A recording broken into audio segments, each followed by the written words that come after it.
Hello, and welcome to the Studio Yutani commentary track for Prometheus.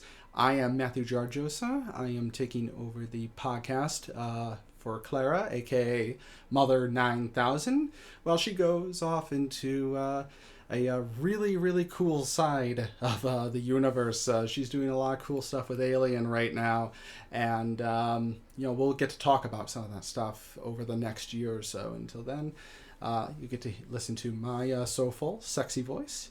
I'm joined today by my friend Justin, and today we're going to be talking about Prometheus. This is sort of the first in a series of retrospectives going through the Alien films, and of course, because this is YouTube, we're not going to show the movie or play any audio from the movie. However, feel free to sync this audio up with your own copy of the film by pressing play now. Oh, here's the logo right now. So, that cold blue tinge. Yeah, it's kind of unique. It's when this film was first announced, like in 2010 or 2011, Ridley Scott was talking about doing a prequel to his film Alien and talking about where the alien came from and who the space jockey was, and I was very, very excited about that. And then when they announced it was going to be something totally different, not related to Alien, I was confused and disappointed. But I don't know, they tried to deny it for a while, but it's like once the genie's out of the bottle, you can't really put it back in. And I think to this day most people just accept Prometheus as an Alien movie. I barely knew it was an Alien movie when it came out, and I wasn't positive it was until the last shot of the film. Well, when I saw the trailer for it and I saw the ship, I kind of got, oh, okay, it's somehow tied to Alien. Even if it's not like featuring any xenomorphs, it's still tied to that universe. This is some gorgeous visuals. I think they shot this in Iceland. Really, Scott's got a really good eye for things like this. Yeah, the photo of the rivers there, the shot of the rivers looked like a painting. Yeah. So does this one. Yeah. Beautiful. Now, something that's talked about a lot is this supposed to be like Earth or some planet? And I in the original script, I think it was Earth, but they decided to make it more ambiguous.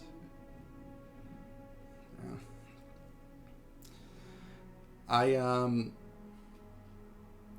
kind of going back to the thing with is it an alien film or is it not an alien film? It's like they were talking about how it just sort of evolved into something totally different, and in a way that's true. It really is not a traditional Alien movie, but there's some hallmarks and there's some throwbacks. Like even Arthur Max is, I think he was, I could be wrong, I think he was part of the original production design team for the original Alien.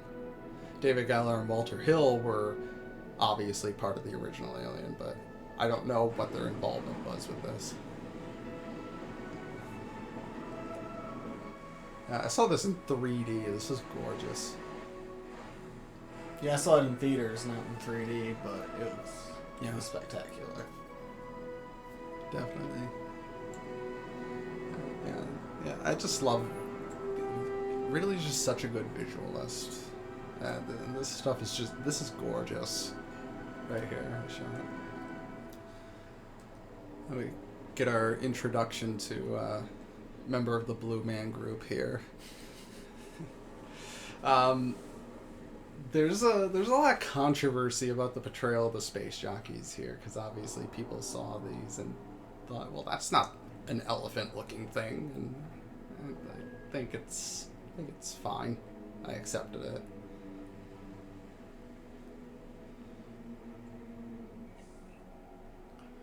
Do you think one of his other Prometheuses is just kind of like, hey dude, you gotta drink this, and they're like no man, what is it? No, just drink it, man, just drink it. The way they portray these reminds me of the creation of Adam. Oh yeah, Yeah. Yeah, the muscular bodies and... Yeah, there's, there's something... Yeah, he wanted him to be very, God-like. He used, like, Elvis and the Statue of Liberty and other references to kind of guide the production team to a specific conclusion. Yeah, this is... I really like this because it kind of... There's a lot of mystery surrounding this black goo shit, but it's like... they kind of set it up here. It's like...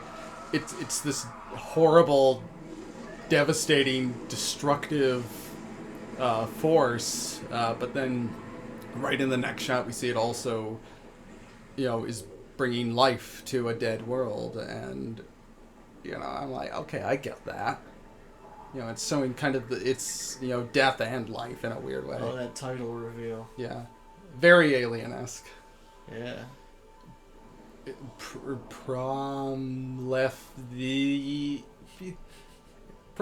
Oh, I get it. Yeah, in the original script, I was reading it. They were saying something about it was actually supposed to form into like a salamander or something. I'm like, I don't know what that means. And then when I saw the animatic originally, it actually literally like turned into a salamander, and I'm like, I'm glad they didn't do that. I think it forming DNA is just that's better. Yeah, that's good. Numir Pass? Yeah, Numir. Yeah. What I really like about Elizabeth Shaw's, she's not like a Ripley clone. She really does kind of stand on her own as a character, and that's I think that's important, especially when we get into like talking about the next film when it doesn't really continue her story. It's almost... That was disappointing. It really is. That's... Yeah. I wanted to see what the ending was. No, I know they had the short film. Yeah, they did, but it's still... You're not fully satisfied because you don't get the answers. You don't know if she ever gets her answers. And I think a whole other movie with her would have been... I feel like that might have been one of the reasons why Covenant didn't do too well at the box office, is because people weren't sure what to think of it. Is it a sequel to Prometheus, or is it just another story? Yeah, just another alien film. I don't get it, and I feel like it's unfortunate. But we'll talk about Covenant when we get to it. I really, it's interesting talking about like sort of the mythological and religious themes in this movie. I mean, I'm not really a huge like believer in ancient aliens or anything, but it's kind of interesting how they kind of tie it all into the alien universe, and largely most people accept it. Yeah, this is probably the best movie made that addresses the ancient alien concept. Well, you think it's better than Alien versus Predator? Come on. I'm sure you have listeners who think Alien versus Predator is better than Prometheus. Well, possibly, but we don't. Everyone's entitled to their own opinion. That's right. You get out what you put in. Yeah, right. Watch Yeah, I like this here. It's kind of there's just like little tiny throwbacks to the original Alien, superficially, really, but still stuff that people recognize. Yeah. So it's December 21st. Yeah, that's... So making this a Christmas movie. Yes. We are going to talk about whether or not Prometheus is a Christmas movie. This is being recorded around the holidays. I think it is December 21st. Oh, today, yeah. isn't it? Oh, shit. Oh, man. Yeah, it is. Yeah. Oh, yeah. This was meant to be. But I love all this stuff. This movie has like 5 different beginnings, but it seems to it flows together really well. Like we have the engineer, then we have them discovering the thing, then we have them in space. Now we have Shaw's like little flashback dream here, and then we have the stuff with David coming up. It's like a more narrative Tree of Life. Yeah. Which is better, Tree of Life or Prometheus? I have an opinion on that, but it doesn't belong on this podcast. That's right. We don't want to alienate too many of our audiences. Alienate. You picked up on that.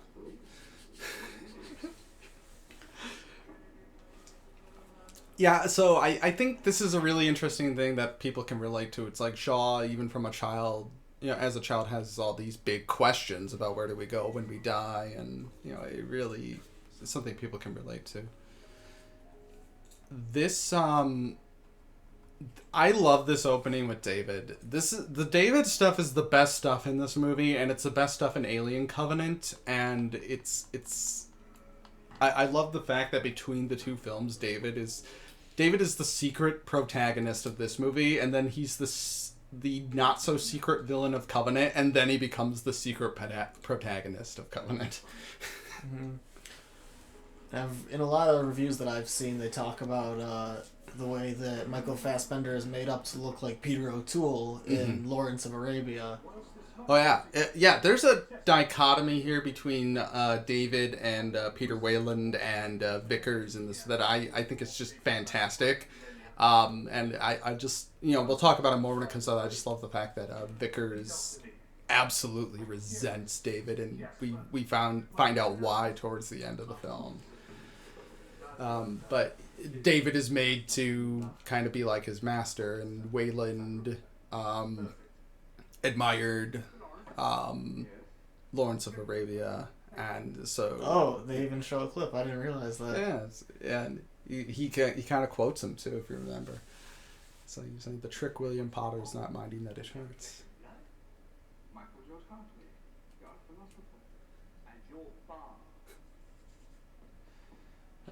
Yeah, I love this. This is like one of my favorite parts of the whole movie. Well, what's the trick then? The trick, William Potter, is not minding that it hurts. The trick, William Potter, is not minding that it hurts. You're a robot, Mr. Potter. Yeah, I mean, I just love that. It's just, we're just kind of seeing the robot go through its routine while everyone else is asleep, and I don't know, it's just there's something about that. I just like it's just fascinating watching robots do things because it says something about us too, and that's and doing the day-to-day on a ship like this is clearly sort of a reference to 2001. Oh yeah, for sure. Right, going through the motions of a super advanced. Yeah. And I mean, even the opening shot of the movie is like 2001. Yeah, it's like the end. It's like kind of at the end. Yeah. And at the beginning, yeah. Yeah. There's 2001's in Covenant as well. Yeah, there's a lot of... I think Ridley Scott might like Stanley Kubrick. It's possible. Yeah, I'm not sure. Don't quote us on this. Yeah, I'll have to ask him. And there's the planet, or moon, rather. Somebody was complaining recently because I said planet instead of planetoid or something, and I'm like, oh okay. All right, sure. You gotta know what you're talking about. Yeah. You don't know anything about it, you just stupid.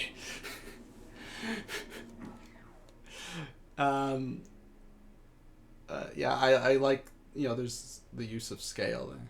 So Damien Lindelof wrote Charlize Theron to be naked in this scene, and she chose not to. Yeah, she's got that kind of star power. Yeah, she's.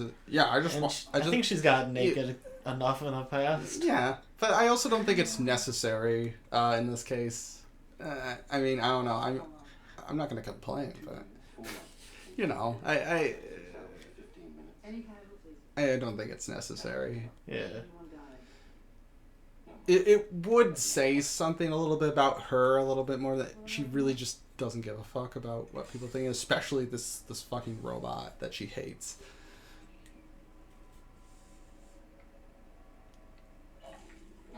Oh, one of the things that gets talked about a lot with this film, and especially up through its release, is like, well, wait a minute, how do you justify the advanced technology in this film when Alien takes place 30 years later and it's like all the rugged technology? And it's like, I think they justified it pretty well. It's like, yeah, the Nostromo is like an old like tugboat, and this is like a super advanced, science vessel.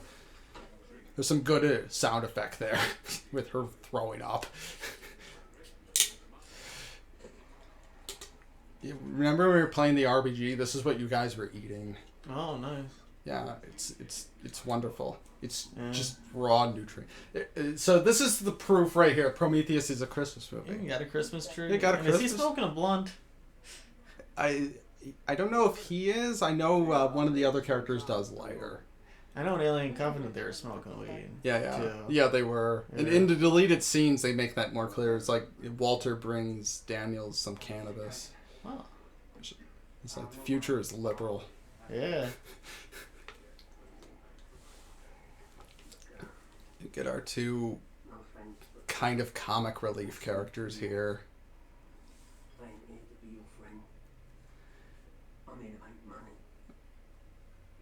And what's really weird about this is right after the scene, they're basically just buddies.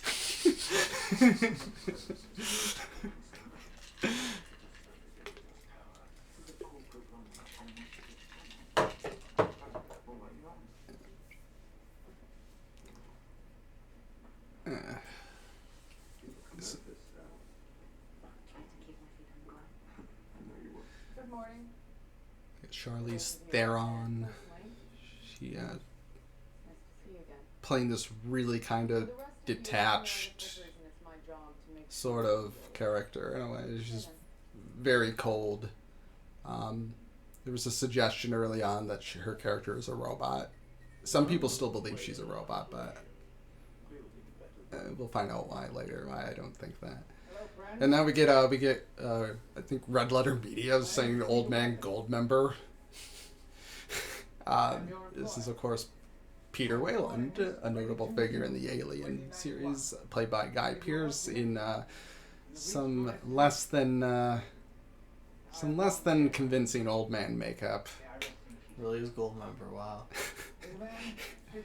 I think he was a key. Yeah, this was controversial. People are like, why didn't you just cast Max von Sydow? And I'm kind of like, they were originally going to shoot a scene with the younger Wayland, played by Guy Pearce, but they never ended up shooting it, so it just kind of begs the question why. In Covenant, he was younger. That was kind of the retroactive, we're going to kind of retroactively justify it, but it's almost a weird the damage has been done because this really isn't the best makeup in the world. The puppy. There's terraforming Mars behind them. I think there was a bigger scene here originally about like terraforming Mars in the past, and it just kind of ends up being in the background. Because actually the whole point of this movie originally, it's called Prometheus. They were going to the engineer planet. And Wayland's funding this because he thinks they have terraforming technology, so he wants to steal the technology, the proverbial fire, but now it's not really about that.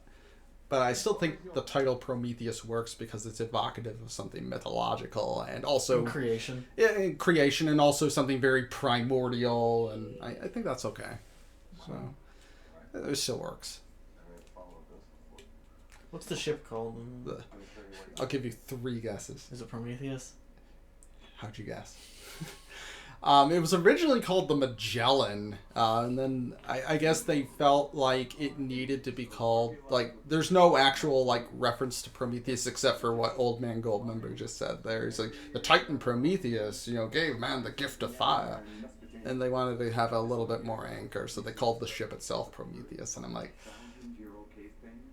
sure, why not? But Magellan, I don't know, that would have been good too, though. I think this actually, they did kind of say later, this type of ship is called a Magellan class.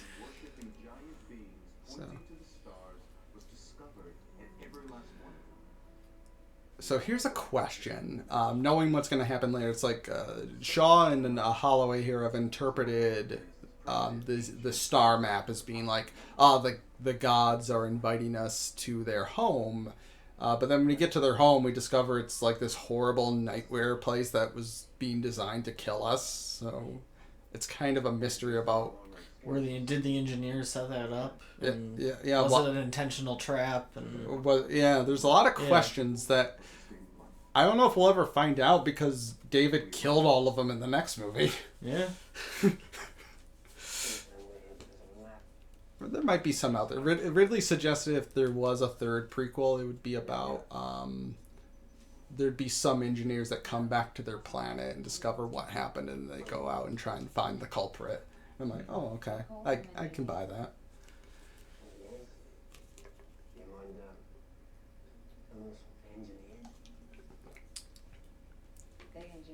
I like this edit. It's just kind of a cut to a wide shot, and they're just like, what? What are you talking about? It kind of plays into the audience. The audience hears that sounds a little bit wonky, and I don't know. I like they play into that instinct. Yeah, it's sort of a comic moment. Yeah, it Wide is. shots are always good for that.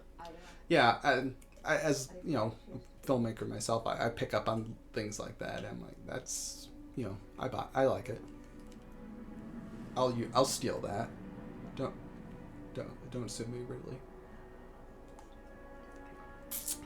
So in the star map, before we cut to this, they're showing the planet is LV-223, which not a planet, it's a moon, surrounding the gas giant. I could be pronouncing this incorrectly. Kalpamos, I think.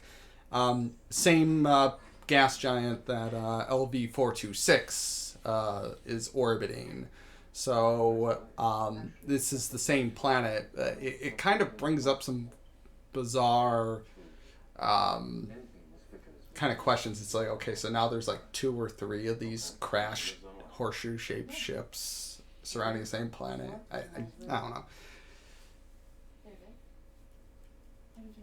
That just might be me kind of overthinking things. Charlie, look. It's appalling. They only made a dozen. They're setting up the med pod nice and early. Yeah. I love the fact that it's like this med pod has been calibrated for men only, and I'm like, even in the future, man, women are getting the short end of the stick. Apparently, the explanation is because it was specifically designed for Wayland, but Okay. still. So are they on a? Is that are they on a snow planet or is it? Oh no, that's just a yeah. Yep. Okay. Yeah. No. Yeah, they just got a green screen going. Yeah, something like that. Yeah. So this was something Damien Lindelof talked about. It's like, how about like how the company had an ulterior agenda, and he said, well, what if it would be interesting if we just told them right off the bat, yeah, of course we have an agenda. You're not just out here because you want to explore some ship. We have. We know you want to explore, but we have a vested interest. Priorities. Yeah, and of course we don't really know at this point what it is. We're not supposed to know that Wayland is in fact still alive and on the ship. But that is the agenda, of course, is Wayland wants to meet these engineers and see if they can give him eternal life. Deconstructing dozens of ancient languages to their roots. I'm confident I can communicate with them, provided your thesis is correct. Provided it's correct. Good. That's why they Charlie Holloway is such an... I don't know, he's kind of a cocky dick. What are you smiling about? Right, Mr. Rebel, Mr. Chance, let's take it down. Roger that. Yes, Captain. How we doing? Great. All right, boss. All personnel, this is the captain. Brace for entry. I really like Idris Elba in this role. He brought something kind of unique, like in the same way that kind of Tom Skerritt in the original Dallas is the captain, but he's kind of just this relaxed, like, look, I'm just running the ship, man. This is just a job. There's kind of a level-headedness and coolness to Idris Elba in this that I, it's familiar, but it's also a unique interpretation. He's a good character. Yeah. Yannick is his name. I saw him in one of the fan Xenopedia things. His name, the full name is given Idris Yannick, and I'm like, that's not his name. That's not his name. Come on, guys.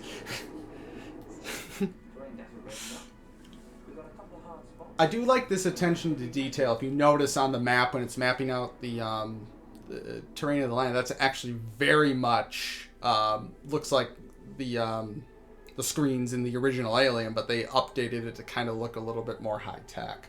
But it's the same kind of methodology. Beautiful shots. I love. Yeah, good landscapes. Yeah. It's just scale. Even the shot earlier, we saw the Prometheus going across the planet. You just get a sense of just how big everything is and how small we are. So in the original script for this is Alien engineers or whatever. This was LV-426, and there was a lot of interesting stuff about that script. It is available online if anyone wants to find it, but it's worth reading. It's very unique, and it's interesting to kind of see the differences between it and Prometheus. But in both versions, they would kind of find this weird kind of temple area.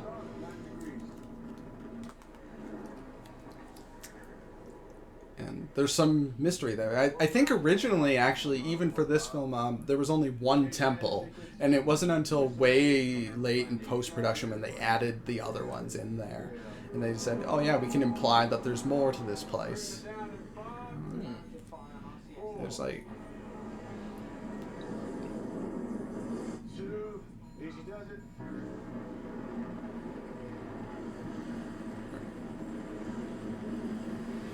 Prometheus has landed. It's from the teaser trailers, and they didn't use it in the final movie, but Prometheus has landed.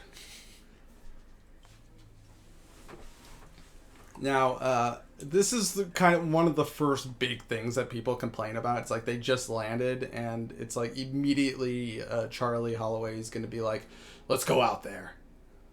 It's like we're not gonna have a break or anything. Okay. How are they gonna survive in 2.74K? What now? It's 2 degrees Kelvin. No, they got this. They got spacesuits though. Yep. That's really cold, man. It's like right next to absolute zero. Yeah. I kind of they have ways, but I kind of like would have rather have had just a moment for them to kind of take it all in rather than just jumping in right away. Mm-hmm. Or at least some explanation of how they know it's safe to go on, or it's somewhat safe to go on that surface. I do want to say Charlie Holloway just said another line. He just says, "It's Christmas morning, Captain, and I want to open my presents." Like, there's strike 2 right there.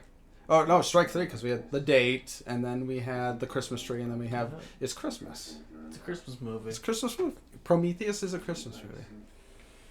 Now, originally David was supposed to not have a suit because he's a robot, but they thought it looked weird, even when he's just walking outside just having him walking around. And so Damien Lindelof came up with an interesting kind of dynamic here.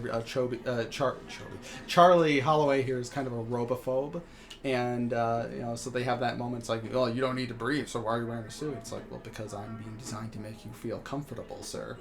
And I'm like, that's pretty good lighting, or writing, not lighting. Though I do like the lighting. Yeah, good lighting. It is good lighting.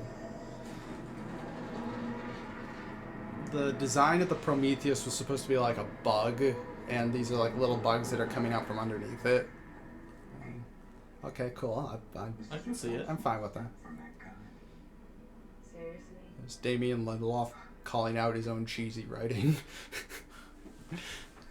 I love you, Damien, if you're listening.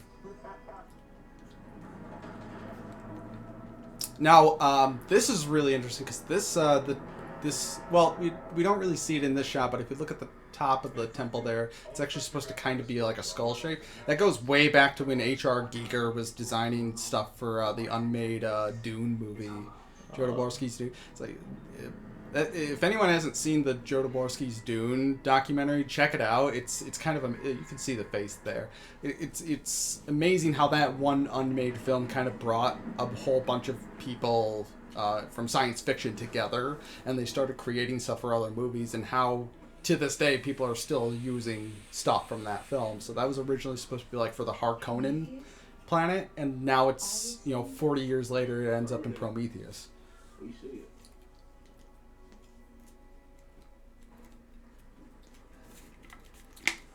This podcast is sponsored by Kona, Java Monster. Not really. I'm probably Well, gonna. if Monster wants to sponsor us, I'm gonna cut that out. This isn't just a straight up commentary, but so again, yeah, I think Ridley Scott.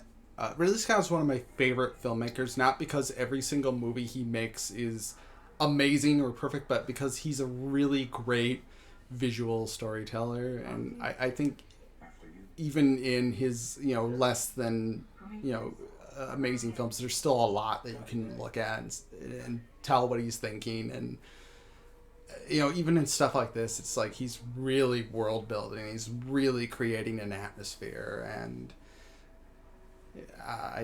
no, they use CGI to get all the faces in there, right?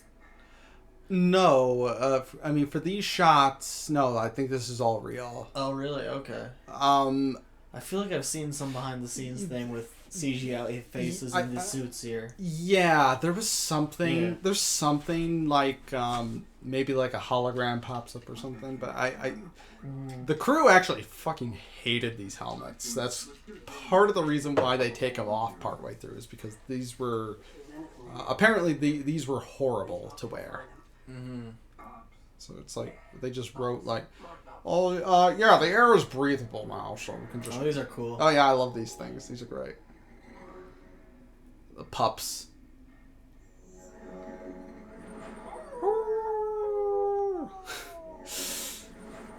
Prometheus, we are now mapping. Yeah, I saw these in the teaser trailer, and I'm like, that's Yeah. dope. I love that. That's cool. In the RPG, you can buy those, but they're like fucking expensive, like $50,000. They make something like that in real life now. These lights that fly off the end of a car. Oh yeah, The front end of a car, yeah. I'll have to look into They'll that. go find, I think they find parking spots for you or something. Or they... No, they light the road ahead for you. Oh okay. Yeah. Well, there's more UFO stuff for you. So this is kind of evocative right now. It kind of looks like the tunnels in the derelict ship on LV-426 in the original Alien, even though it's like more natural cave thing going on.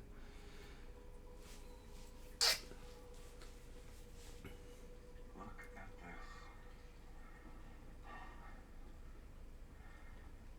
this.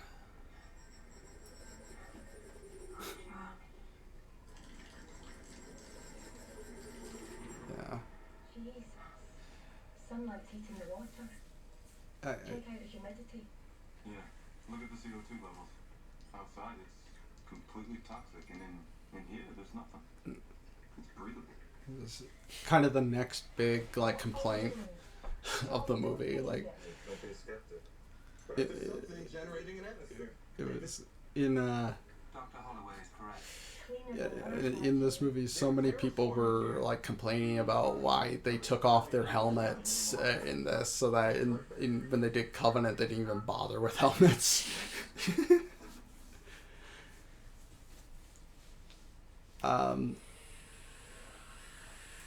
In their defense, this is a prequel, so how can they possibly know that there's parasitic alien monsters? I actually think there was a scientific article when Covenant came out, they were talking about how actually if there were alien parasitic organisms, they wouldn't be able to use humans as hosts because their biology wasn't adapted to humans. Well, don't they explain that as it adapts to whatever host it needs to? Well, sure, but I'm sure, and of course Prometheus kind of sets up that there's an intrinsic connection here between humans and the alien. But I was more getting at, like, if you think about it, the entire concept of the Alien series is just total bullshit. Sure. not it doesn't, but it doesn't matter. That's right. I'm just being a smartass. But yeah, I don't think in the script, even the Damien Lindelof script, they ever took off their helmets. But again, because the cast just fucking hated wearing them, they wrote that in. David, come on. That's nasty. Yeah, it's gross, man. He's like, oh, what did it? Ew. It's our foreshadowing that David's a bad guy. He's a nasty fucker. Yeah. I don't like him anymore. Touching all that gross stuff. Yeah. Now, originally, this is interesting because originally this was written when the original screenwriter John Spates wrote this kind of hologram scene, be like really spooky and scary when they see the ghosts, quote unquote, coming through. But in a weird way, it ends up kind of being kind of beautiful. It's haunting, but it's also, there's something kind of, that clearly gave David sexual pleasure. Yeah. I don't know. Are androids in the alien universe sexual?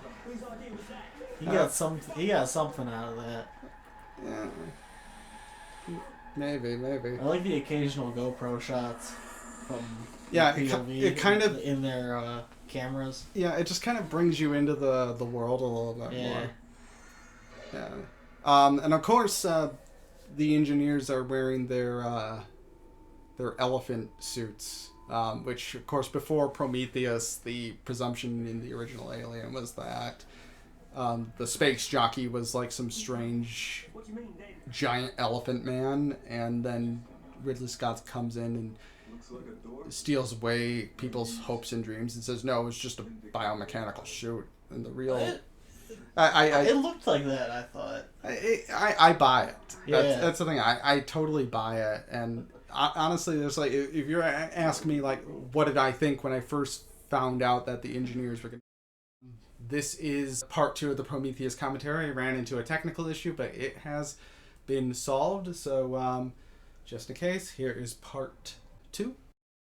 Okay. I don't know what we were talking about before we cut off there. But something about David and sexual pleasure. Yes. Yes, yeah, the most important part. Yeah. David. I mean, this guy likes rocks. Yeah. He like that's his character. He likes rocks. He doesn't like bodies. He's very upset about these bodies. He likes rocks. Much prefers rocks. Yeah. To dead bodies. Personally, I prefer rocks. I kind of want to write a character that's like that. It's just he just has one like weird. We gotta have one guy who likes dead bodies and doesn't like rocks. Yeah, you see, that's the thing. That's the dichotomy that there should have been. He likes rocks. Milburn likes bodies, and that's their conflict of character. It's just like they have to hang out together, and they have to kind of find a common interest there between bodies and rocks. I think we might have been talking about the space jockey a little bit. And the space jockey is, I mean, like I was saying, I accepted that it was a giant guy because I do understand you can't have a story about a weird giant elephant alien thing because people don't know what that is, and it looks weird and ridiculous. And John Spates had the right idea when he said, the only reason people would care is if their story was also our story, and I'm like, I get that, I agree with that. So it wasn't like it didn't destroy my understanding of the lore or whatever. It just, I mean, it changed my understanding of the lore, but it didn't. Oh, it didn't ruin me. Ruin it for me. There's the egg. Oh no, that's not the egg. That's that's the space jockey head. Oh, okay. A head, quote unquote. It's a helmet, but they think it's a head. So the interesting, my opinion on that space jockey matter is, you see, I saw Prometheus before I saw Alien. Oh, really? For the first time, yeah, and I didn't see how there was even a question whether or not they were. You know, I thought it's definitely the engineer. Right. I saw the space jockey and Sure. Alien. Sure. I mean, I'm old school. I was watching these movies long before this came out, and I remember listening on the commentary about how Ridley was talking about how, you know, he was saying his ideas about the alien and the space jockey, and how like it was a biological weapon, and the space jockey was going to drop it on an enemy planet. And so I was excited when I heard it was going to be. There was going to be an Alien prequel exploring that. Now, this is a big question mark for people. Like, they have a kind of a mural to a xenomorph-looking animal here, and this is also a change that they made that doesn't really make a whole lot of sense to me. Whoa. That green rock was originally a bowl of the black goo, similar to like what the jockey at the beginning was drinking out of, and they changed it to a green rock, and I don't really know why they did that. I don't know what the green rock means. I know what the black goo means. That way they would show, okay, there's some kind of connection between the alien and this goo, but I don't know what the rock is. Damien Lindelof said that this room is supposed to kind of be sort of a place where science and religion meet or something, and I'm like, oh, okay. I mean, I don't know. It doesn't really mean that much to me. Probably lost. Well, for thousands of years, science and religion were of course. The same. You know, most great scientific discoveries through probably the 1800s were done by religious people. Sure. And I'm not disputing that at all. I'm just saying that wasn't really what I was thinking when I first saw this. But I kind of see how it's. Yeah. I see it. How it's it's a religious representation, but there's scientific things being done there. Yeah. And that's how I mean it's similar to how astronomy used to be done by the Catholic Church. It's kind of similar. This is like genetics being done by a religious. Sure. Oh yeah, I can see that. There's kind of that intersection there, the way they see things. And Charlie Holloway just said that this is just another tomb, which I guess is supposed to be a reference to Jesus. But Jesus isn't here because he left. They also said something earlier about, and they were carbon dating the head, and they said it was about 2,000 years ago when it died. So there's another kind of Christ sort of reference. I think originally Ridley had it in mind that the reason the engineers want to destroy humanity is because we killed Jesus, and I'm kind of glad they removed that because it's a little too on the nose. Yeah, exactly. I think that was the exact phrase. He said too on the nose, and I think it's better to think like, okay, they just saw that our children are just these horrible, barbaric creatures, and we're very disappointed, so we're gonna start over. Mm-hmm. It's like Noah's Ark. Yeah, basically, it's like we're gonna visit a plague or upon Sodom and Gomorrah. Or yes, and any number of things like exactly. That I think. I wish we had a little bit more of a confirmation on that, but I think I prefer, that's my headcanon. Yeah. Oh. Yeah. Yikes. That's gotta hurt. Yeah, that's, I mean, that's another great kind of Ridley Scott thing is the visuals and trying to, show how powerful things are. That's good, yeah. Now, David is kind of a weird character, but in this scene he rescues Shaw, which kind of gives us a little bit more of a favorable view on him, because first he's ambiguous, then and then maybe shows a little bit of hostility, but now he's rescuing these characters.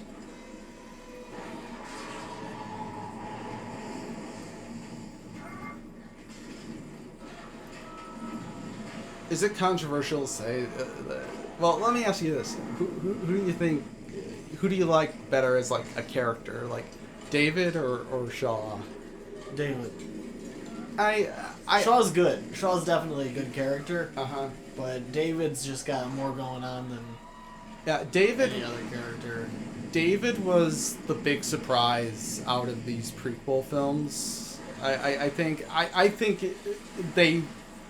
We can talk about it more when we get to it. I think they missed an opportunity to keep doing more of a Shaw, but there is no question that David is one of the best characters in the Alien franchise. He's Michael Fassbender. It's very well written character. What's Fassbender been doing lately? I haven't seen him in anything in a couple of years now. I haven't. He was in everything for a while. Yeah, I don't know. Didn't he do like an Assassin's Creed movie or something? He did that, and that was like his first bad movie. I don't remember his first. I think he did a Shakespeare movie. Yeah, he did Macbeth. Okay. That was in 2015. That was a long time ago. Yeah. Yeah, it was good. Though I like. That was with Marion Cotillard. Yeah, it was pretty good. I liked it. It wasn't my favorite adaptation of Macbeth, but I liked it.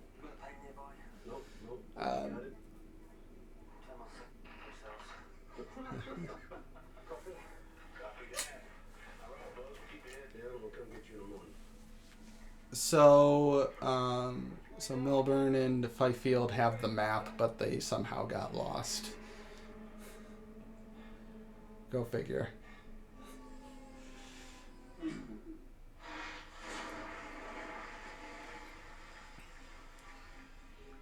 Okay, sample is sterile, no contagion present. David? Oh, well, that's nice. So now we get Vickers. So are they all dead? Yeah, Your engineers, are they all dead or aren't they? so this is a bit of an interesting kind of thing going on here, because in real life, if people discovered an ancient alien civilization, it would be like the most significant discovery in the history of mankind. And now you kind of get people here that are like upset that they're like, oh, they're all dead though. I don't know. Like Holloway here, I don't know. This is always kind of a weird thing I had with this. I'm just like, why is he so mopey about this?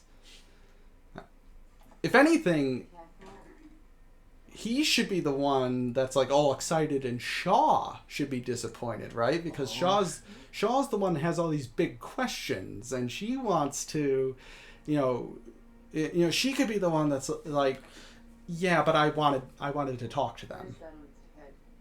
I don't know. I'm obviously not a Hollywood screenwriter. But.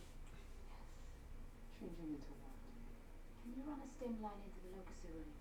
I think we can trick the nervous. So he has been making a lot less movies. Fassbender. 30 amps. Oh, okay. Yeah. Didn't do anything in 2018. Only did one movie in 2019. So Shaw here is, it's just Shaw's here is kind of twisted. It's like, I think we can trick the nervous system and think you're still alive. It's like, are you sick or something?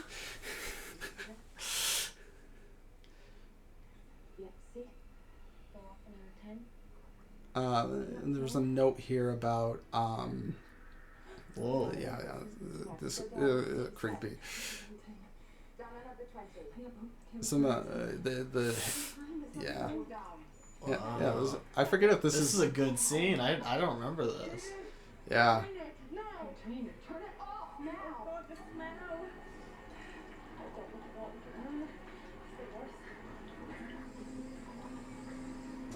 Ugh.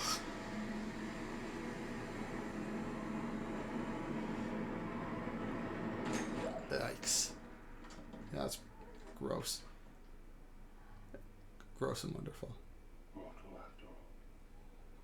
David clearly likes that.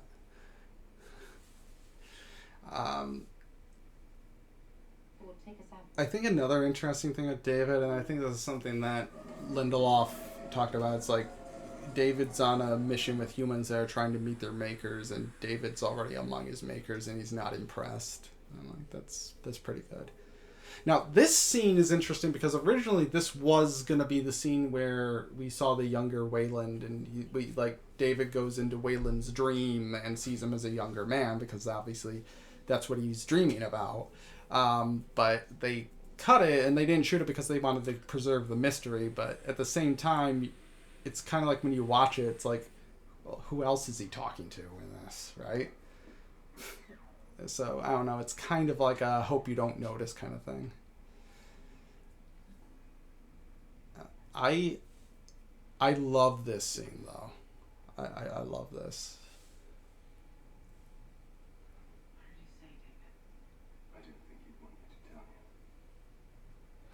What did he say?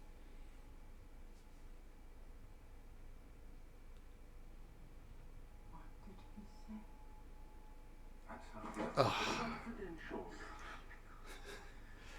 I will find a court. Fucking hatred. You really feel it. Said, try harder. This next scene is improvised. Cup of tea. Yeah, that line wasn't in the script. No, Charlize Theron's just like, fucking, this is great acting. I fucking love that. And of course we know why later. You recall, right? No. No, maybe I'll leave it to discover for you. But Okay. so you recall. I was thinking about watching this last night to prepare, but I thought, I wanted to have some surprise. Sure. I mean, I'm well versed in this shit, so Yeah. it's just kind of something to play off of a little bit. But discover that the engineers and humans are basically the same. Okay. Interesting. I'm learning a lot about DNA, and I was taking a science class, Mm-hmm. and it's fascinating how similar Mm-hmm. most life is. Yeah. Oh yeah. You know. We're all on a very basic level. We're related. Mm-hmm. So DNA is the unifying factor. What killed them?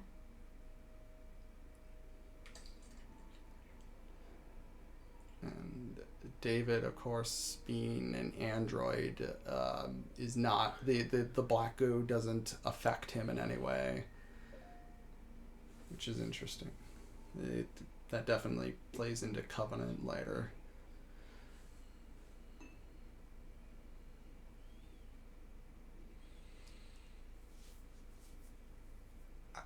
Again, it's fine, but I find it hard to relate to Charlie here because he's being so mopey about, like, you made the most famous discovery in the history of mankind. It's not like this is a, I don't know, it's just, I would be excited. I think we wasted our time coming here, don't you? Your question depends on me understanding what you hope to achieve by coming here. What we hope to achieve was to meet our makers. It's a real champagne brand.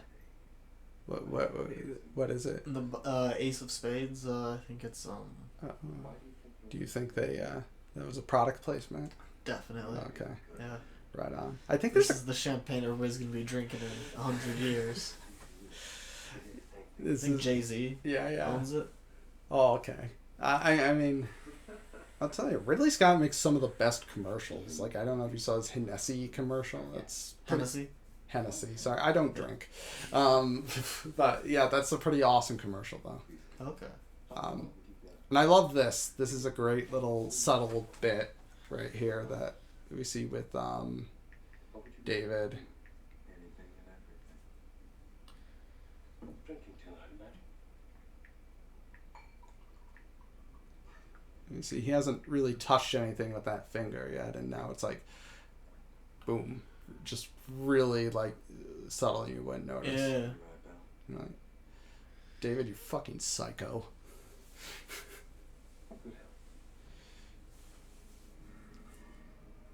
Uh-oh.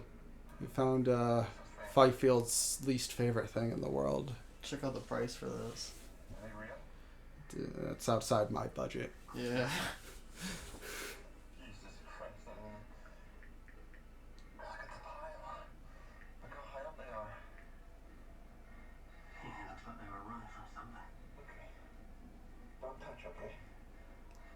And this thing is opened up from the inside. Uh-oh. Well, we know what that means, right? Yeah, some sort of Holocaust painting.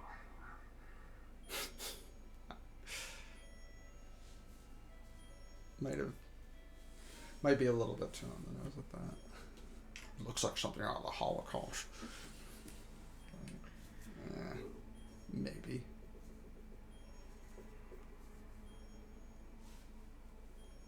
And so whatever killed them is long gone, right?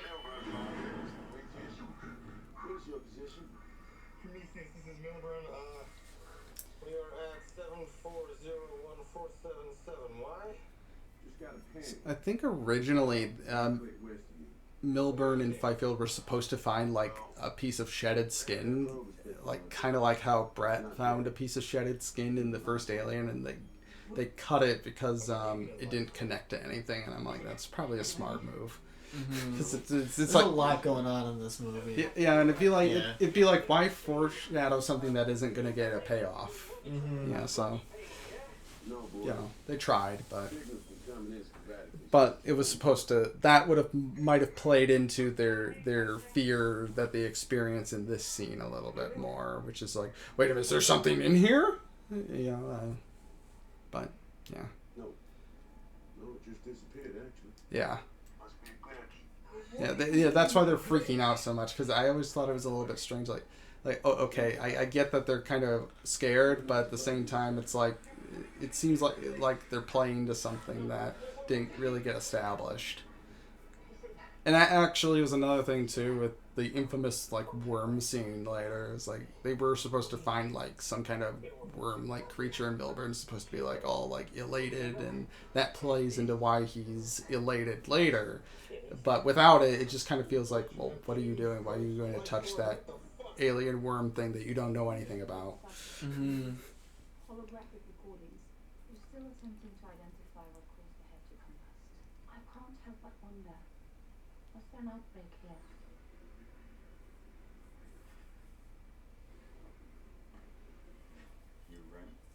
So in the original script, back when this was like a much more straightforward Alien prequel, Holloway at some point got infected by like a primordial version of a facehugger.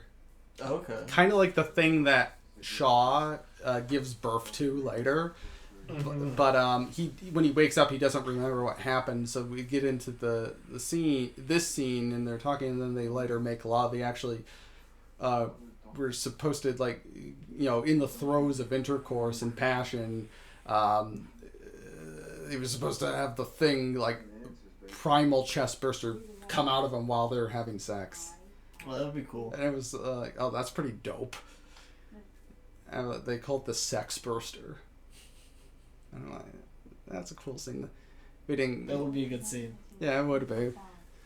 But yeah, and then that's what happened is like Shaw later, when she actually gets infected by David with a proper like face hugger creature, and then she knows what happened to Charlie, so that's what led to the med pod scene. And she's like, get the chest burster thing out of me. But now they're talking about kind of like creation here, and like some of the bigger philosophical questions of the movie and The whole franchise. well, now it is. Now Alien is kind of about bigger questions about the nature of life.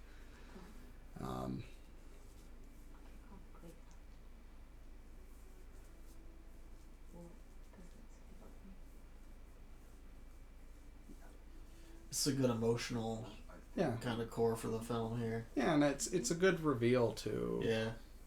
Because that's another thing that plays into Shaw's quest for answers. It's like she can't, she's infertile. She can't have children, and she ties that to a little bit of her worth and her identity. And what does that say about me?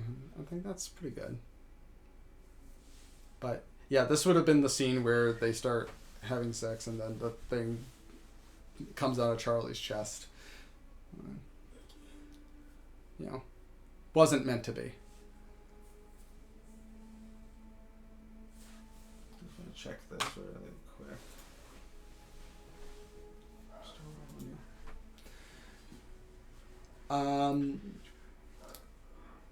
Yeah, hot and bothered. And then we get this scene here is interesting.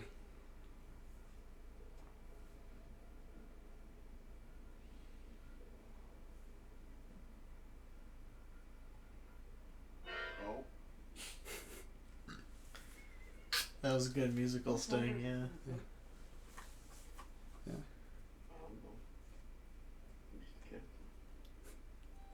Okay, I just run the ship. That thing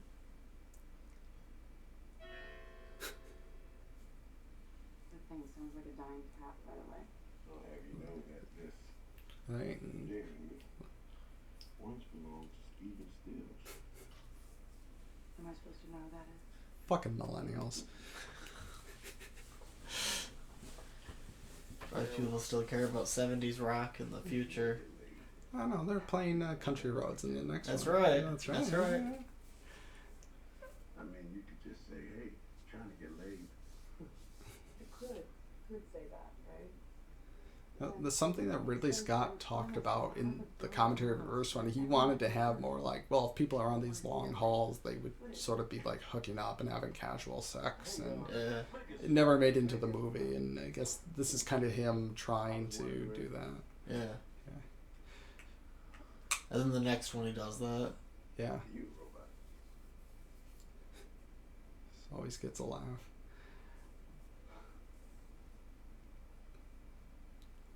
My room. 10 minutes. I never tried asking a girl if she was a robot before. That might work.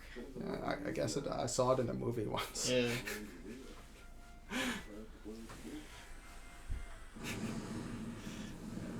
There's that skull. Oh, that's so cool. Yeah. Pretty metal.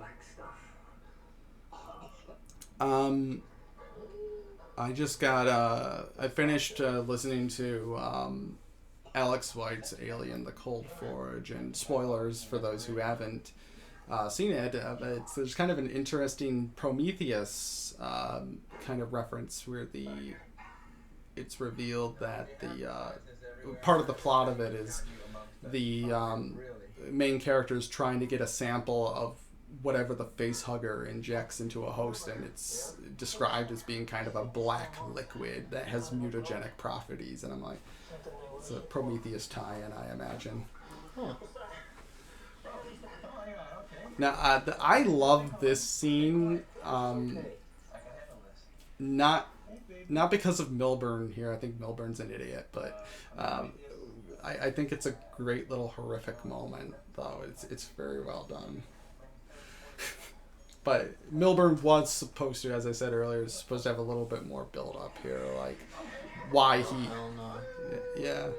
Uh-uh. This got, when I saw this in the theater, this got laughs. People, he says, "Hey, baby," and everyone starts laughing. Like, well, now we know what's gonna happen. But, oh no, this is. I love this. No.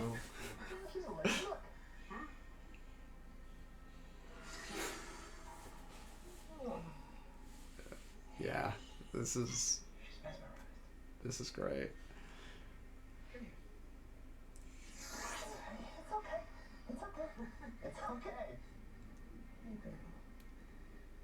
Oh.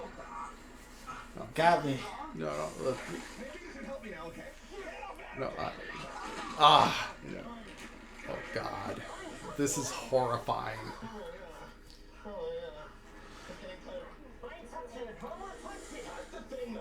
Oh, this is. Oh, this is. Oh, god damn. Oh. Oh. Oh, shit. This is. Oh man. Acid blood. Add it with that acid blood again. Oh no. Oh no. Nope. Oh, this is gnarly.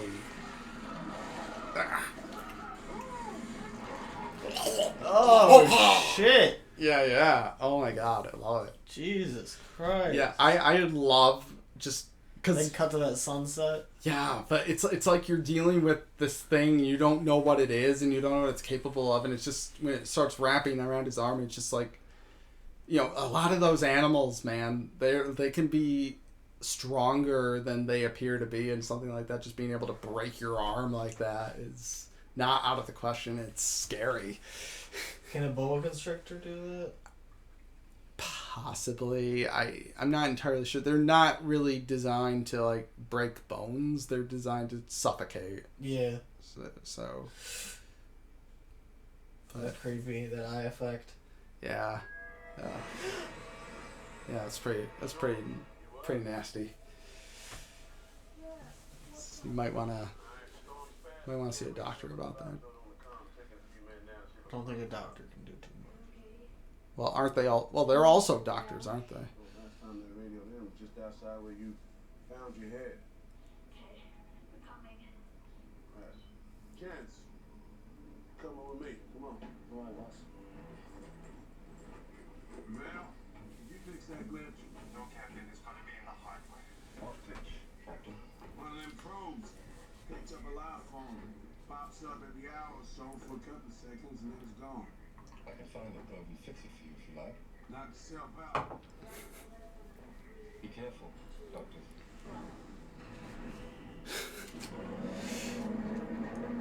David's just very quietly just an asshole. But Charlie Holloway's also kind of an asshole, so Yeah.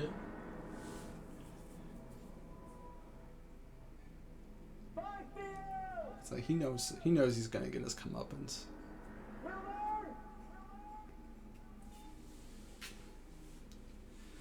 right, come on down.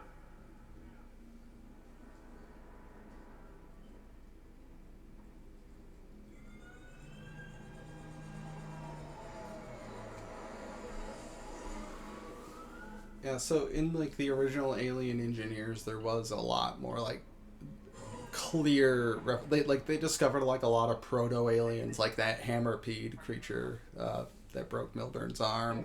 But David kind of goes off on his own and he discovers the alien. It was like he says, oh yeah, this is like the other ones were just like experiments. This is the ideal like one that they created or something. So, You're talking about the alien that he creates? well, before Covenant was a thing, Yeah. back in when this was like Alien Engineers, David like at this time found the like, oh, here's the xenomorph that they considered to be like the ultimate version. Okay. Like they ran into like a bunch of other like proto alien creatures, like the hammerpede and whatnot.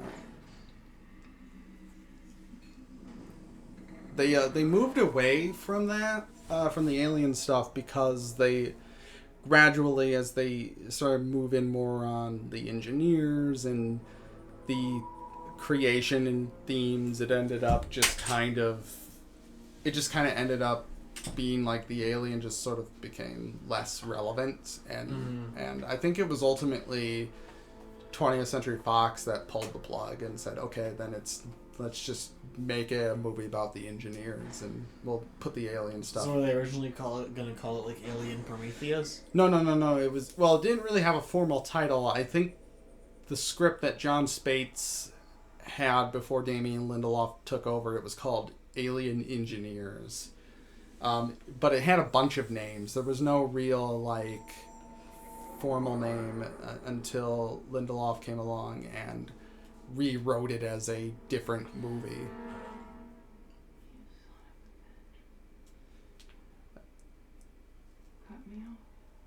Yeah, like I said, I think the dynamic here between David and Vickers and, spoilers, Peter Wayland that comes up is really great, and it's one of the aspects of the movie that doesn't get talked about nearly enough, in my opinion. I think it's well done. It's stripped. Okay, baby. Come on. Wait, Bill! Bill Bird.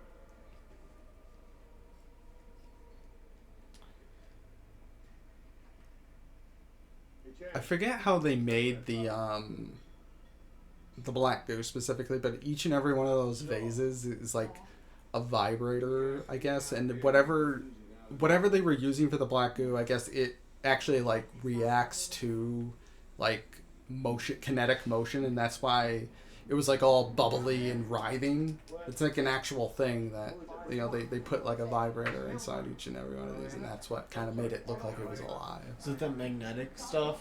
That stuff I'm talking about that's magnetic, and like if you put a magnet on it, it turns into like spikes. I know what you're talking about. That's not what it is. It's like it's like yeast or something. Huh. But it's a real thing.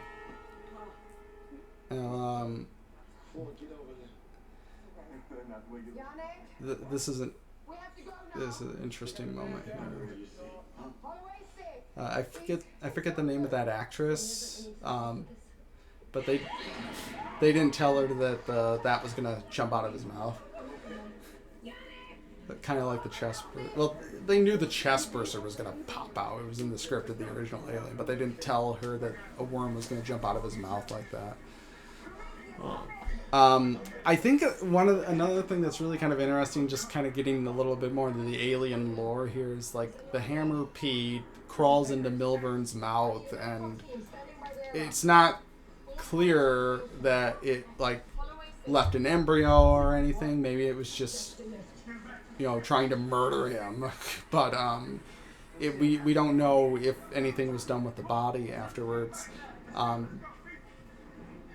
But then later we get the creature that eventually comes out of Shaw, and it does eventually actually implant something in the engineer. So I'm like, there's kind of like, because of the nature of how it was born, it was like there's a reproductive element. I thought would be interesting. I thought that there's like playing into the sexual nature of the alien. Yeah, so it's actually an Alien Covenant, not in the final movie, but in one of the original scripts, they actually do go. David talks a lot more about the engineer technology, and it's apparently like it's all biological, and they actually like grew a lot of this. Wow. And it didn't end up in the final film, but apparently that's their architecture, their technology is all like living in some regards. I'm like, oh, okay. That's interesting.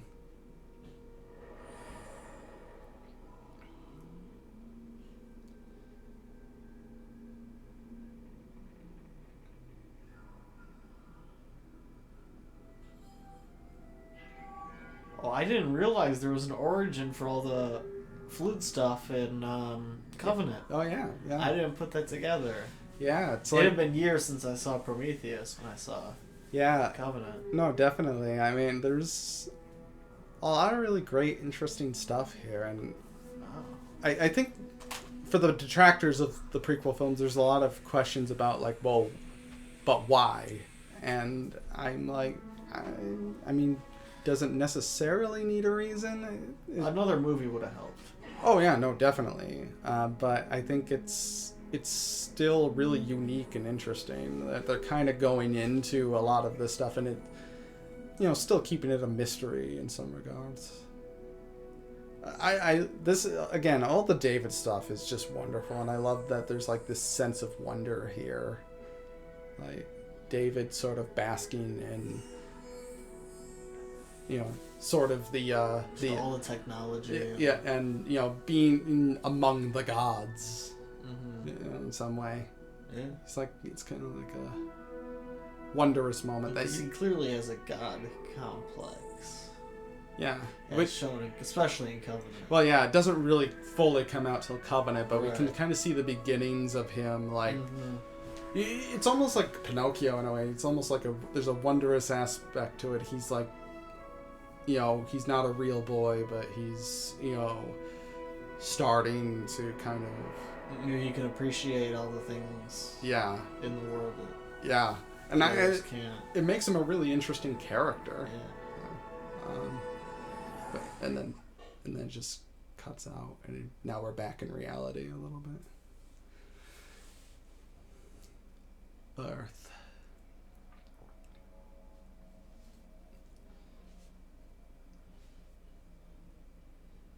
Oh, shoot.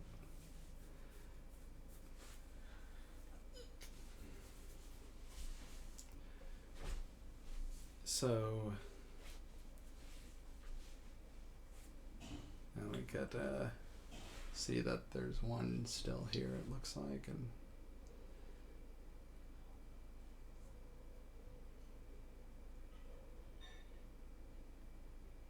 oh, damn. I love this little... David listens, he hears the heart beating, and then just a little smirk. Really subtle stuff, that's really great. And there's some great stuff here. Holloway, like, his condition exponentially worsening. We saw what happened at the beginning when the engineer drank a cup full of that stuff. He got one drop, and just imagining what's happening to him on a much slower, more horrifying level. He's being ripped apart.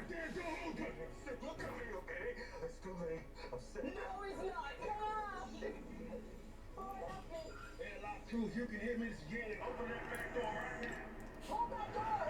Prometheus, you copy? Vickers. Open it. So Charlize Theron actually is carrying a real flamethrower there. Wow. He's not coming aboard. This is a sick man. I can see that. That's why he's not coming on my ship.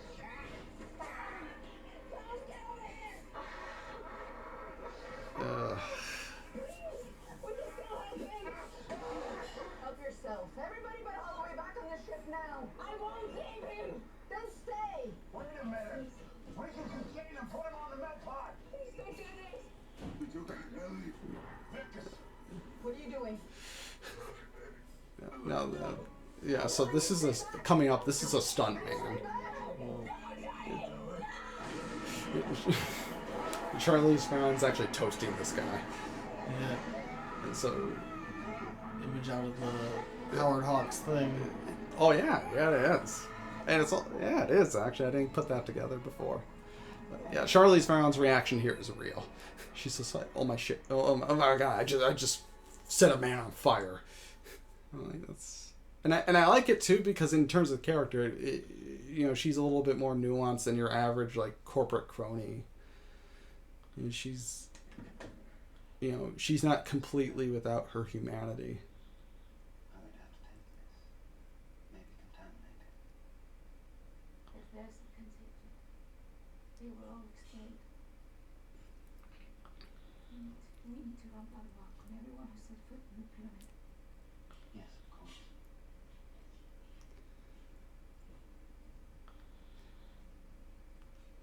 Yeah. It's I understand how inappropriate this is. it's interesting to me, like when we get to this part of the movie, I feel like there was a little bit of running around trying to figure out, okay, what are we gonna do for like the second part of Act 2, because I don't know, it's like we have this here, Noomi Rapace just watched her husband slash is it confirmed that they were married? I'm not entirely sure. Watched her significant other die, and we see her upset in the moment, but we don't really get too much of a fallout here with her. And then, yeah, I don't know.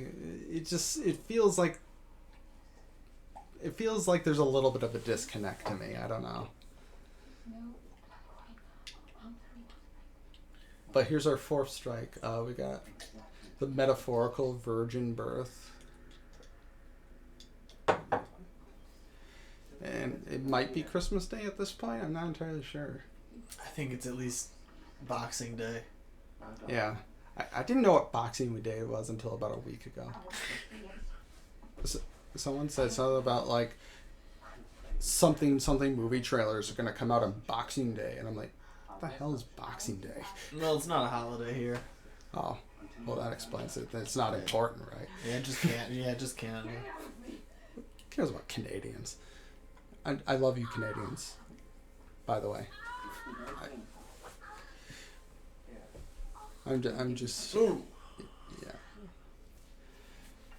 And here's it's an interesting question here because it's like, is David helping or is he working under another agenda? Which He's doing his little experiments.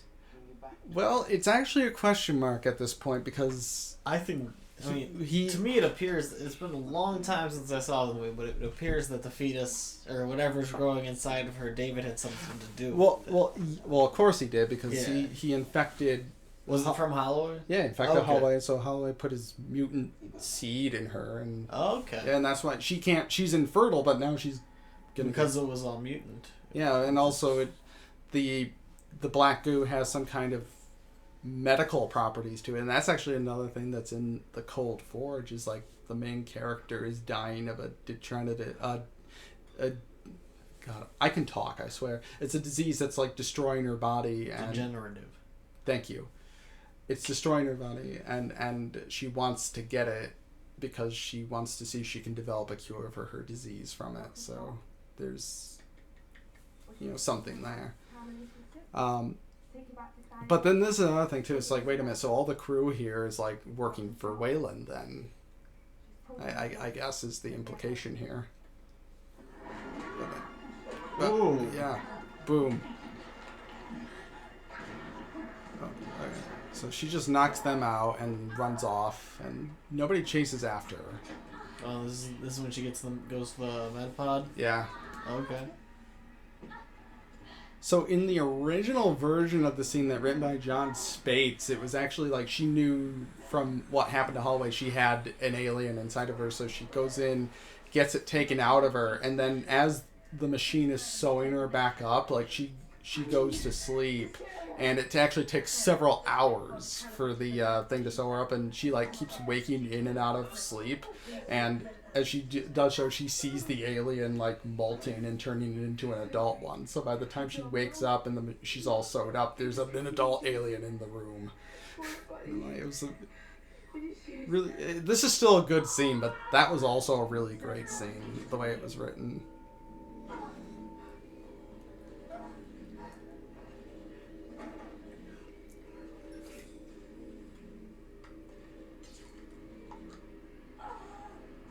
And of course, the computer. She hitting herself with painkillers? Yeah. Okay. Well, yeah, and also the machine was just said it's calibrated for men only, so now it's like it's just gonna remove something from her yeah abdomen. Yeah, I saw that.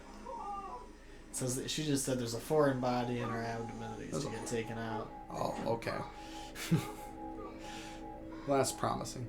Originally, they were gonna do some CGI stuff, and then Noomi Rapace was able to just undulate her body in just the right way that it it's like wow. no CGI required here. That's impressive. Yeah. Yeah. Wow. Yeah. Yeah, this is no prosthetics. No way. No, she totally is just doing this. Just belly dancing? Yeah. Wow. Yeah. It's like, it's really simple stuff. It's like, you don't need a lot of times to do shit like that. It's just, ugh. I don't know if this is entirely real. I don't think this is how female anatomy works.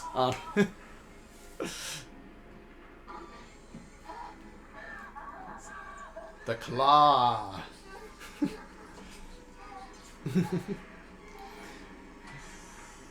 does look It's like a David. claw machine. David's outside right now controlling it. But he's a joystick. Whoa. Yeah. So, Is it gonna blink or it's something? a Mazel Tov. It's a boy. So this is the original design of the primal face hugger that infected Holloway in the original version. Wow.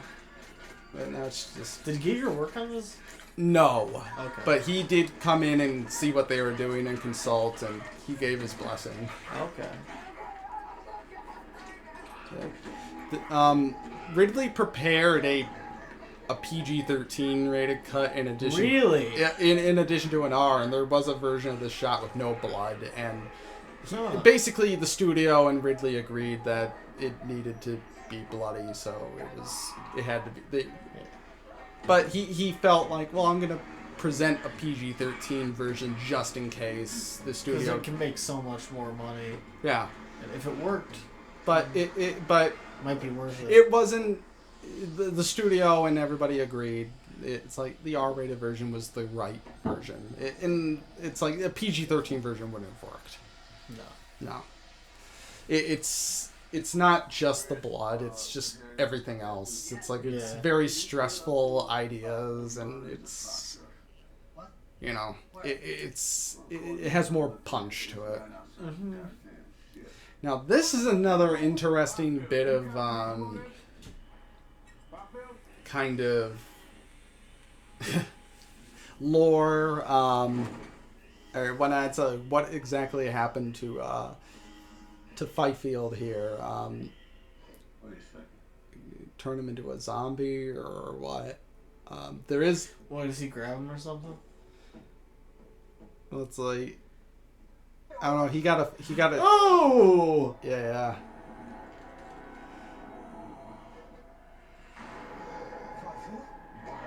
Ugh. Ooh. Shit. Now, they worked on this version, like Fifield the mutant Fifield. They worked on this for a very oh god, oh Holy shit. yeah. They worked on this for a very, very long time, and they went through several different versions, and they never really were happy with what they came up with. And eventually somebody, I think it was Neville Page, creature designer, kind of realized Ridley was looking for more of a human rather than a monster. Uh-huh. And they did have a version of this where Fifield had much longer limbs and he had a much more monstrous face. But yeah, Was that the flamethrower? yeah, I think so. Okay. But I think this is sufficiently horrifying. But they were trying to kind of imply maybe it was turning into a more of a xenomorph creature. Whoa! Yeah. I forget, you haven't seen this in a long time. Yeah, man. Holy shit. How did they want to do a PG-13 version? Well, it's not even that. I think Ridley just kind of felt obligated because they did spend $150 million to make this. He felt obligated to present that version just in case. But again, it was. He's nothing if not efficient for the people he works for. Yeah. No. I think he's a great filmmaker. He's a good storyteller. He's a good businessman. He's a good fucking producer. Yeah. Yeah, he's a good businessman. Yeah. But I think everybody kind of realized it was inevitable that the R-rated version was going to be what they did. Now we get the kind of a twist at the end of the second act, which is, of course, Old Man Goldmember is not dead. Still on the ship. And more than that, the whole reason he funded this entire thing is... He's trying to live forever, right? I think Wayland is like... I think he's like 103, which actually means he's technically a millennial. He was born in the 90s. Oh, wow. Yeah.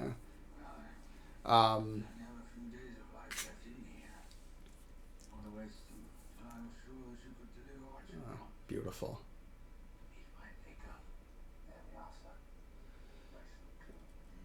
Haven't you told him they're all gone? Kind of what I was saying earlier is David it's questionable, like, at this point, if he's operating of his own will or if he's taking orders from Wayland. I think at this point in time, he's still taking orders from Wayland. Even though he's interpreting those orders in horrific ways, he's still, right now he does have a master.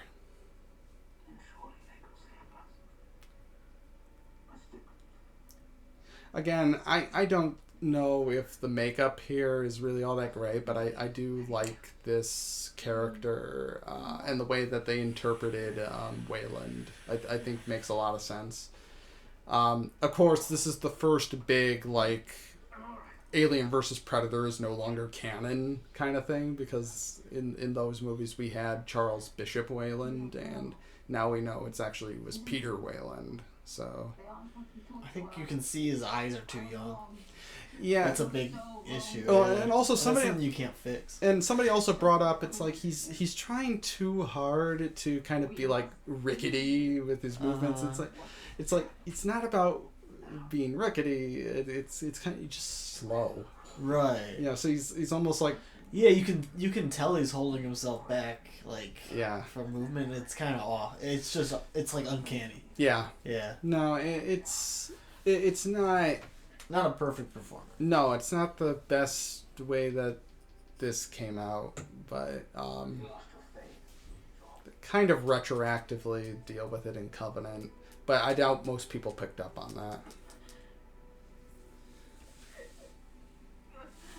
So I guess Shaw's having a crisis of faith right now. I guess makes sense because she just lost her significant other and believed that she was infertile and gave birth to a squid. I guess that would shake a lot of people. Yeah, you can say that. I don't think staples are really going to hold something like that together, though. I'm not a doctor. They're future staples, I guess. Oh. I think Noomi Rapace does a great job dealing with it, even though I'm just kind of like, it just kind of staples her wound back together. Yeah, she was it's a good casting pick, especially due to her association with a girl with a dragon tattoo. Oh, yeah. Because they're both stories about women's suffering. Yeah. You know? Oh, yeah, definitely. And it's interesting, too, because Shaw's a completely different character from sorry, I haven't seen the dragon. Lisbeth Salander? Yeah, something like that. But, yeah, it's like, it shows a great, diversity of her talent, because she's able to portray, like, you have this punk rocker character, and then we have somebody who's a little bit more hopeful and optimistic like Shaw. I think this is also her first English performance. I'm going to check on that. I know there was a Brian De Palma movie around the same time. But I do think this was like her first like American film and first English performance. Why are you here? I like this moment here with the Anik because it's like really kind of forcing him to really consider what he believes in. And it's kind of like this thing where it's just like, he's just like, there's a sort of indifference to him, but at the same time, he's realizing what's actually going on and how, this can't be, this stuff can't be brought back to Earth. And, it's good foreshadowing for what ultimately happens in the story. After your vigorous attempts to stop me from coming here, I'm surprised to see you. Right there. It looks like this was her second. Oh, was it? Yep. Sherlock Holmes, A Game of Shadows, appears to have been her first. Really? Alright. Well. Negative way of looking at it. So this is, I really like, this is a fantastic scene. because it kind of sums up the whole David Vickers Wayland relationship here, and you realize why she's so bitter and so cold, and yeah, because it's like Vickers is set to take over the company when her father dies, and here he is trying to, and she's obligated to serve him to an extent. It's like, well, he's trying to prolong his life to live forever, and it's just like doing what he can to prevent her from, getting that title that she's, that title that she's entitled to get and that she's going to get. And at the same time, it's like he's trying to rob her of everything that he can. It's like, well, I didn't want a daughter, I wanted a son, so I fucking made a son that isn't a real person just to spite you. And I'm like, that's everything about that is just really great writing. I just love that dynamic. It's also one of the reasons why I don't buy into the notion that Vickers is a robot. Like, some people are like to think that she is, or that maybe she's like a replicant from Blade Runner or something, and I'm like, I feel like that runs into the face of the David Vickers Wayland relationship.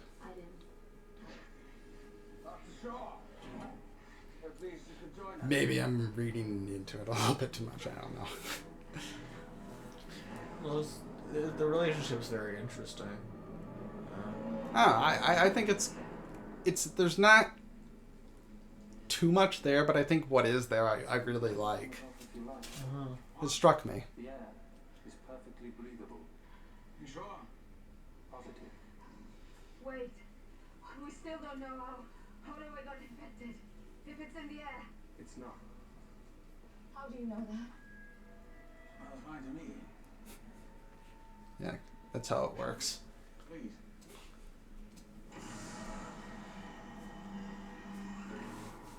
The bridge is just up ahead. What is this? It's a cargo hold.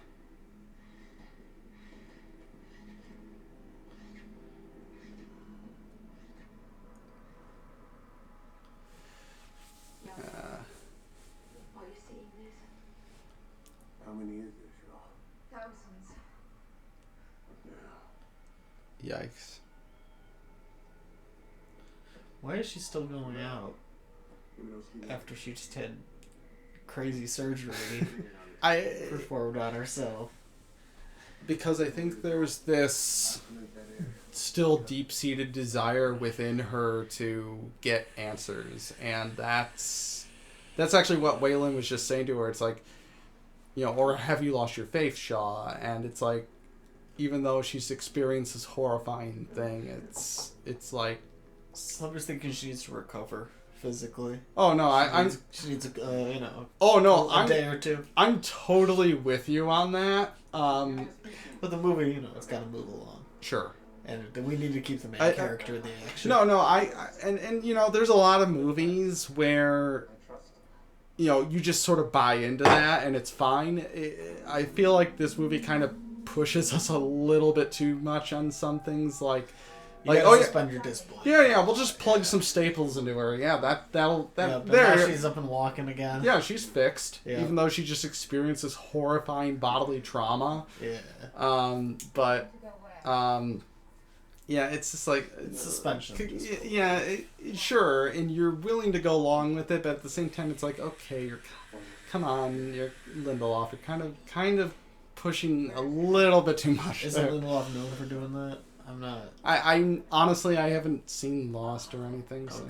Okay. I do like stuff like that. Occasionally, they remind you she is in serious pain, so it's not. So she's sitting down for a minute here. Yeah, Okay. yeah. So it's not like it's okay. She's stapled up. She's better now. Mm-hmm.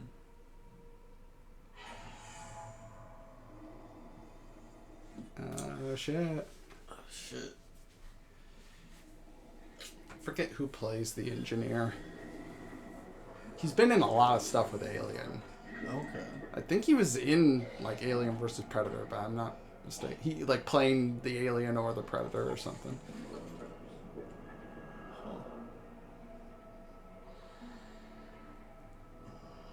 You know, this is prosthetics or CGI? No. This is all real. Wow.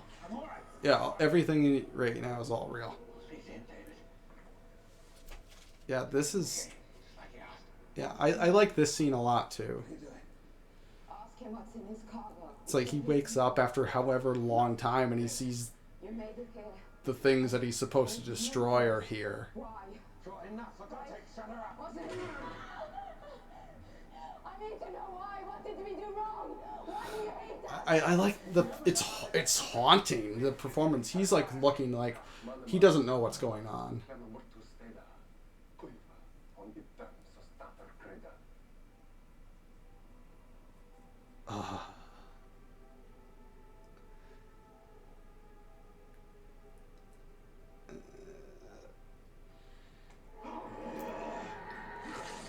Yeah.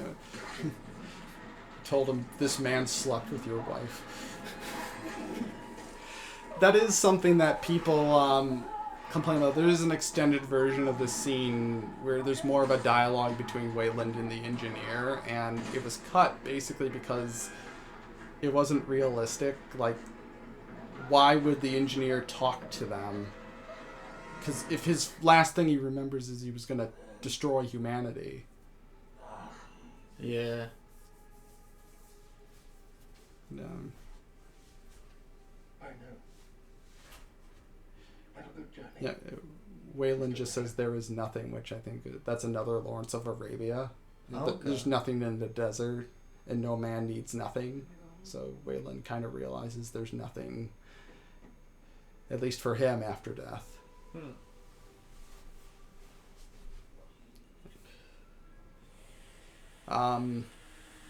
I do like that the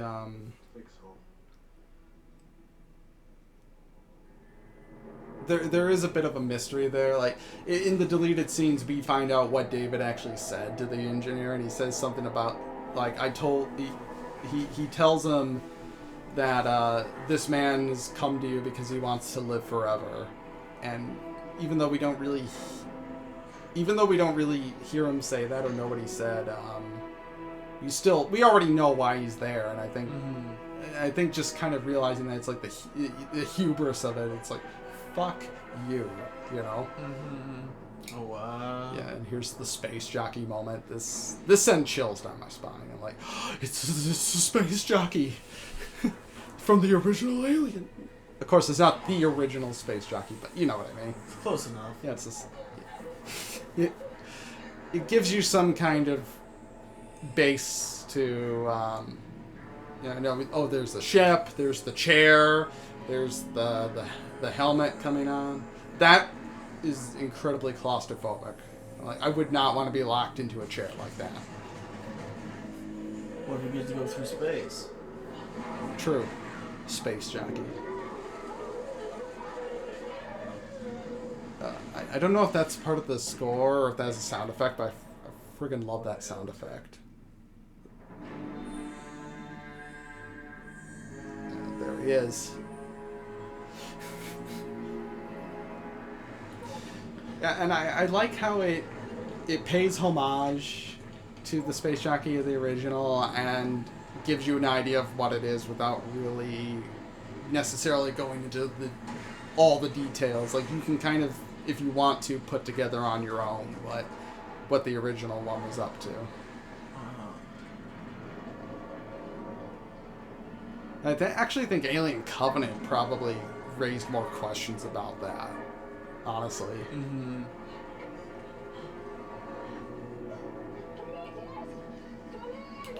It was kind of the theory of mine, especially since kind of seen in the Cold Forge that there's sort of a connection between the facehuggers injecting black goo stuff.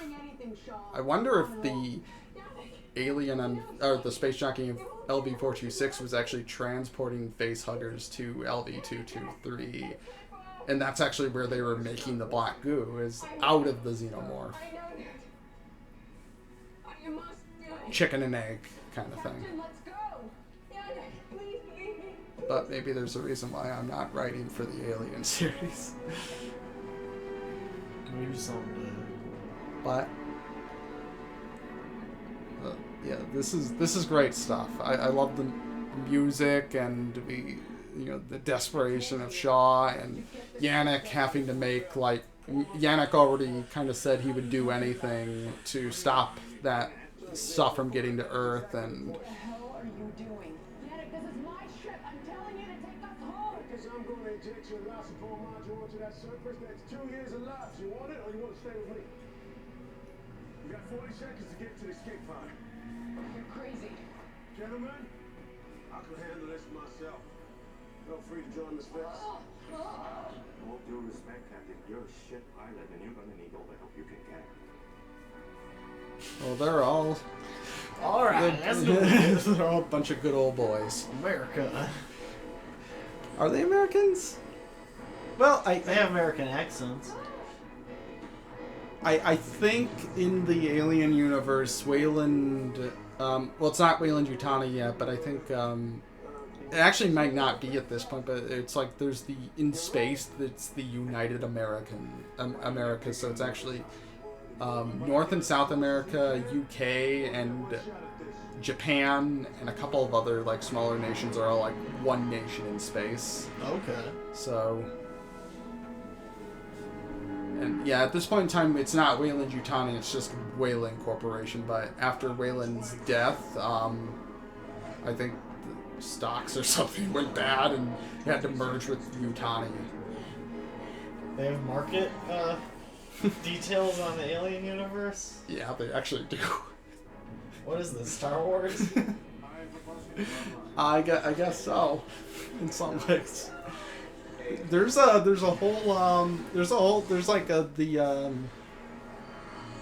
a whole governments in the Alien universe. Like there's the No trade disputes?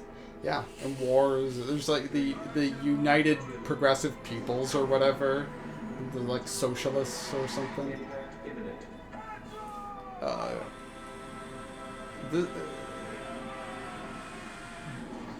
Boom. Boom! Oh shit, they just fucking kamikaze that. Yeah, well, that was the idea. They all dead. You think? Bring him back in the third movie. It'd be Yannick just appears. He's just like a charred corpse. Well, they were hiding the whole time. Like the end of Jaws. Yeah. Dude pops up out of the water. Someone did a fake Jurassic Park 2 trailer. It was Sam Jackson comes back and he's like missing an arm. That's pretty badass. And this is the other big moment that people like riff on. It's Oh like, yeah. It's like, Run to the side! why are they just running a straight line? And I'm just like, it's a movie. But human beings' natural inclination is to run in a straight line away from something. Like, it's you don't necessarily have a full grasp of what's going on, so your instinct is to just get away. You're not thinking, oh, if I run to the side, I'll get away. Oh, see, she just did it. Well, she just did it then because she realized what's happening. But Vickers, it's not going to be quite as fortunate. Yeah, I guess not.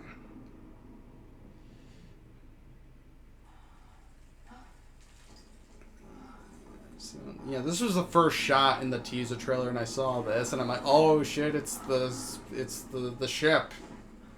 Now, originally, it wasn't shaped like this. It was actually much more of a, like, straight horseshoe shaped, and Ridley had the idea of, oh, what if it crashes down and then it starts rolling? And I said, well, it wouldn't naturally roll if it's in the original, like, sharp edge shape, so they made it more rounded, specifically so that it could, you know, roll like that. But it's also not supposed to be the exact same ship from LV-426, so you know, that's okay. But it's weird because there's now like 3 of these things just lying around in various places in the universe.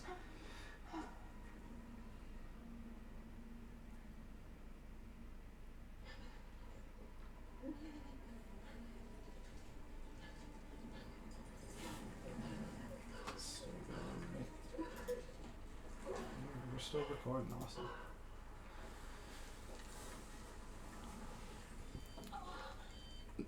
So the scene that's coming up here, also originally it was a much longer version. It was much more of a slow burn, and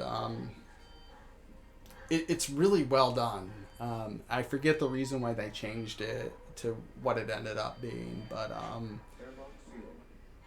it's a little bit more aggressive and fast paced, and it might just be that the movie needed to end. So that she's grabbing there. What's that? What's that she was grabbing? Oh, I missed it. I think it might just be like supplies, because she's like preparing, like, okay, I need to, she gotta be ready. I gotta survive.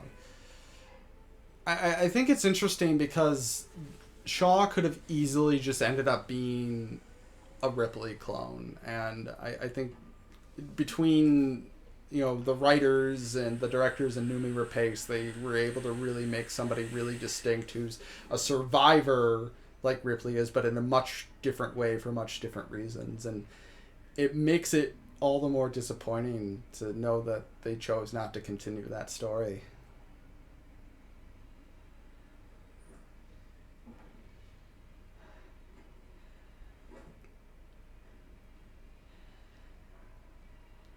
The med pod's open.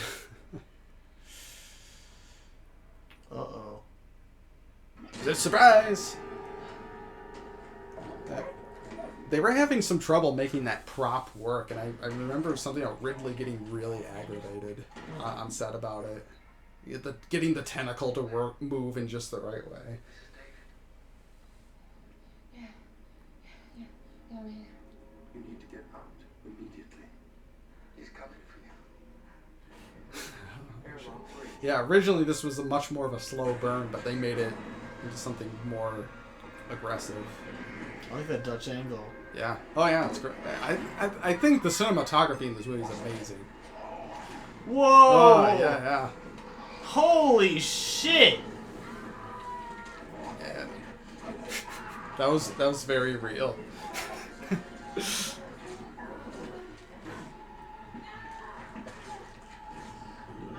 Shaw's baby saved her. Hell no.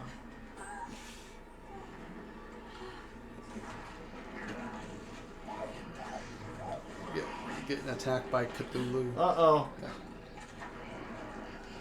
I love that it has hair and shit. It kind of plays to its, it has kind of these mammalian origins. Oh my god. That's some nasty shit. Yeah.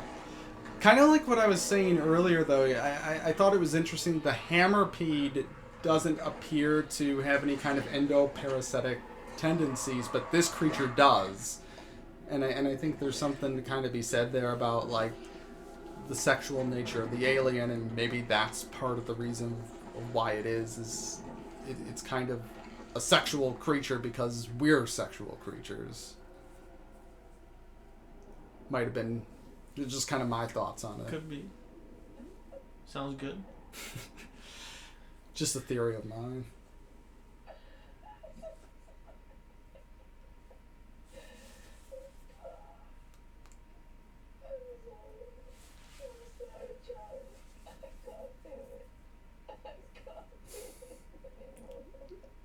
Such a great performance. Elizabeth, are you there?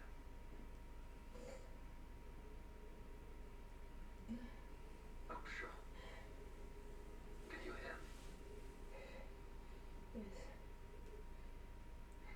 Yes, I can hear you. I was afraid you were dead. Oh, is that bullshit or? Oh, I just got afraid. I know we've had our differences. But please, I need to ask you for your help. Why in hell would I help you? Because without me, you'll never leave this place.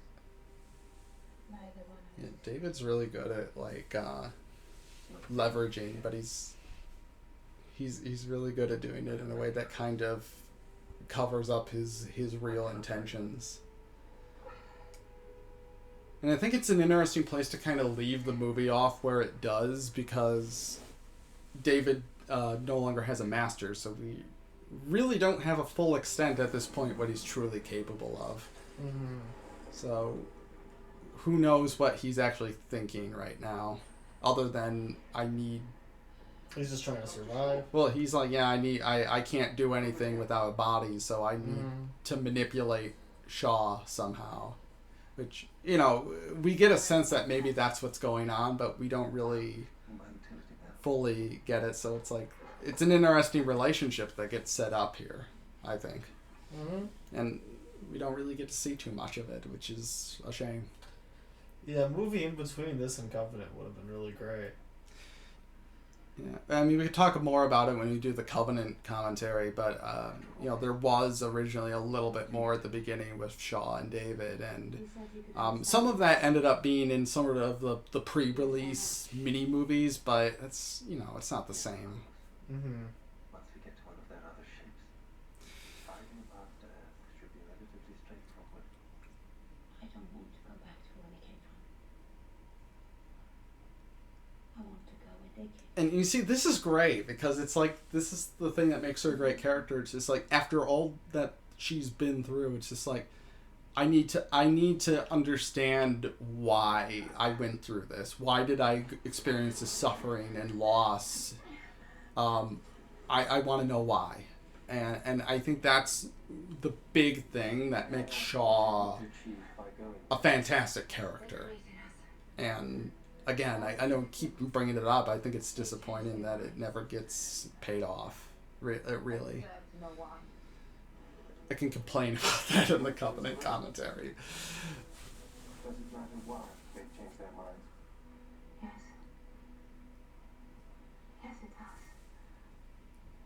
I don't understand. Well,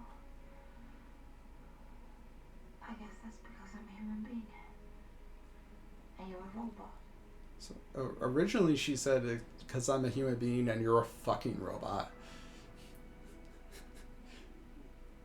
I'm not sure which version would have been better. I think I understand why they didn't go with it, but at the same time, I think there's a little bit of like, I'm going to put you in your place, David, if she says fucking robot. But I think they want to show... I think the reason they didn't go with that was because they want to just show that she's going to end up working together Sure. with him. Well, sure, and she has to, because he's the only one that knows the technology. The ship and her entire crew are gone. There's a little bit of callback to the original Alien. In the original engineer script, this was supposed to be the message that the Nostromo picks up on. And I'm leaving Oh. behind. That was a warning, not an SOS. The unified law. All right, so they've been there for about a week, My name is right? Yeah. Shaw, Well, over a week actually, last survivor of the Prometheus. What is it? because it was December 21st, and now it's New Year's Eve. Okay. Yeah. In 10 days. Yeah, so now they're going off to wherever, and then here's a little thing for the people that are like, wait a minute, I thought this was an Alien movie. So yeah, the people they want to see an alien, so Let's see this fucking alien. Yeah, let's just- Come on. yeah, we'll just give get- it to me. just throw it. Look, it's got a pointy head. Its mouth comes out of its face. It's an alien. Woo!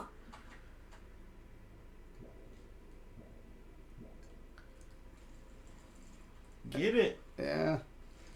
It's an interesting design because it's not really truly, like a xenomorph alien. Looks but- more like a person. Yeah. In the only real connection that we get is like when we see the mural on the wall, which is supposedly of this creature here. But it's obviously not a true like xenomorph as we know it. You got a little tiny mouth. It's an alien. I guess I obviously know a lot about this movie, and I was I chock full of information about having not seen it in forever. What was your opinion, Justin? Thought it was really good. Yeah, very good modern action movie. Fits very well into the Alien series from what I've seen of it. Yeah, I mean, there's a lot of controversy surrounding it. I mean, it's introducing stuff that previously wasn't a part of the franchise, and You're always taking a risk sure, when you do that.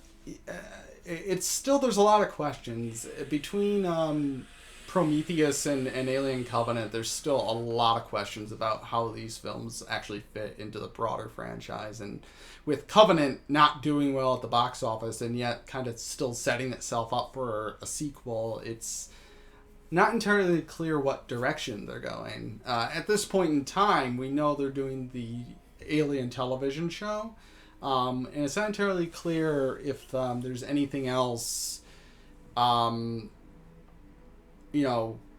as far as like Ridley's prequels are gonna go, if there's gonna be more or not, we'll see. I would like to see this story get wrapped up and tied into the original film, so we at least have that.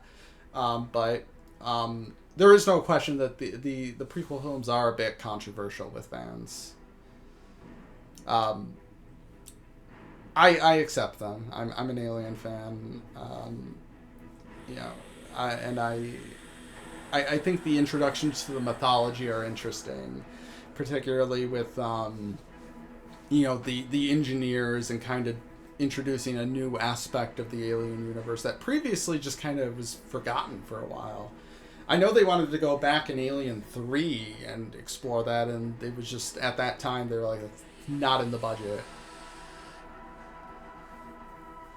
What do you think, given the current state of the franchise, do you think what they've done here is a good approach, or do you feel like it would have been better to just kind of have a straightforward prequel?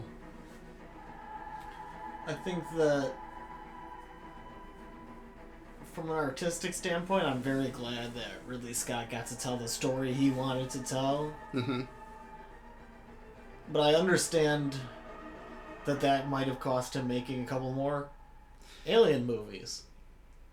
And that's a tough... Yeah, it's a tough thing to balance. Because I think Damien Lindelof he made a good point in an interview one time. He was talking about how it was supposed to be like he was like using the Star Wars prequels as a reference. Is that why make a story that